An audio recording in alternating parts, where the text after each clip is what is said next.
জনগণের ভোটে নির্বাচিত নয় বলেই এই সরকারকে ক্ষমতায় দেখতে চায় না দেশের মানুষ, এমন মন্তব্য করেছেন বিএনপির স্থায়ী কমিটির সদস্য ড আব্দুল মঈন খান।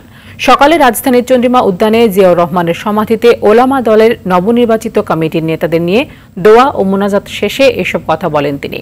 ডান বাম সবাই বলছে সরকার এদেশকে ধ্বংস করে দিয়েছে, তাই দেশের মানুষের আকাঙ্ক্ষা পূরণে পরিবর্তন চায় বিএনপি। দেশকে নতুন করে গড়ে তুলতে চাইলে গণতন্ত্র ফিরিয়ে আনতে হবে বলে মন্তব্য করেছেন মঈন খান।